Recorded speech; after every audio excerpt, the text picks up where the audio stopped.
In this video, I will give you a brief overview of the 8 nature journaling general prompts and 5 topic pages that your kids can try. Please note that the examples I am showing come from the Natural History Museum Guide, which is the standalone bonus module in your membership. If you decide to use that guide, you can print out selected pages and write directly on them. But for those who prefer a more compact approach, where the prompts are in black and white and all the writing and sketching is done in your nature journals, then just directly download the PDFs below. Either way works just fine, so it's your choice.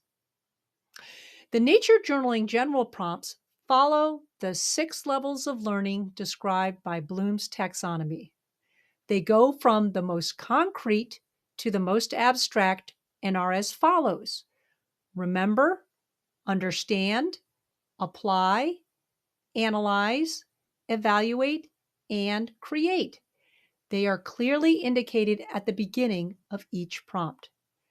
Your youth might not know what prompts they want to try until after they are at the museum and get to look at different exhibits. So be open to allowing them to explore what interests them in the moment. Now, let me take you through a quick review of the different prompts and pages. For the animal count, a younger child needs only to look at animals in an exhibit and make a tally of how many of each type of animal that they see.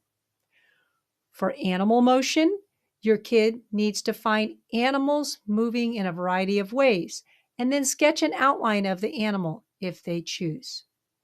Remember, though, that the animals are stuffed. For an artifact sketch, have your learner choose a specimen or cultural artifact that they like to draw a detailed picture in their nature journal, and then label and color its parts. They are then asked why they like it.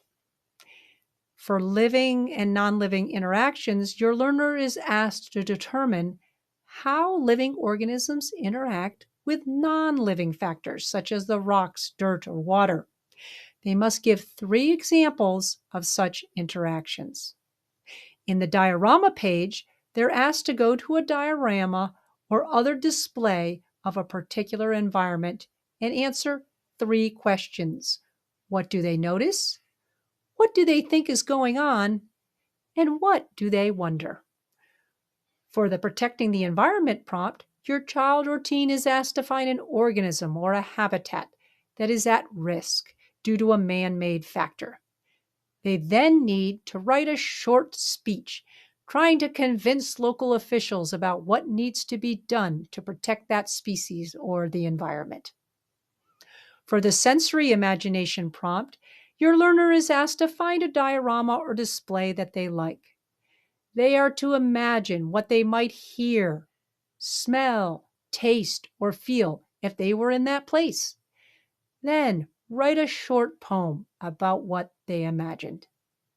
And finally, for the animal comic, they're asked to find a display where 2 animals are interacting. They're asked to sketch a 4-panel comic. The comic can be either realistic or funny. Now, the topic pages are more subject specific. Be sure your museum has an exhibit on the topic before picking it. The first topic is biomes. In this activity, your kid is asked to find a diorama for one of the following 5 biomes. They note any of the features from the list and then sketch the biome.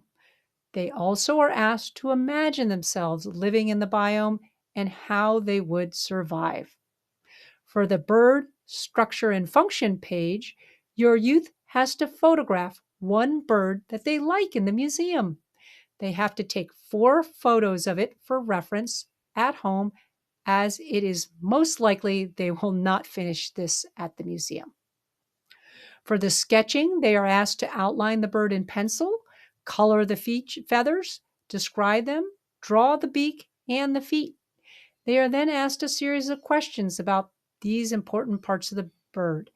These questions can be answered in their nature journals. For the food chain reading and diagram, your child or teen will first read to understand the important terms related to this activity. Then they will complete the sketching of a food chain after looking at a diorama at the museum. As an extension of this activity, the older learners can try to create a food web diagram. In addition, they can answer the questions regarding populations in a food web under different circumstances. The drawing of a dinosaur or other large animal to scale requires two people. They need to then sketch an outline of the animal lengthwise in their nature journal and follow the directions on the handout. They will need to measure the length and height of the animal using their own 2 feet and a partner. This is an example of an activity that will need time at home to complete. It involves calculations and graphing. A younger child could do the sketching and measuring with their feet and stacked partners, but the calculating and graphing is best suited for older learners. Finally, the last activity is a mineral scavenger hunt. It helps interested learners study various properties of minerals as they seek to complete a series of tables with written descriptions or images. They include physical properties, geometry, light properties, chemistry, and mineral formation. So those are your choices. Either print any of the PDFs below and use them with a nature journal, or go to the Natural History Museum Guide module and print out separate pages for each. I hope each of your learners finds something that is best for them.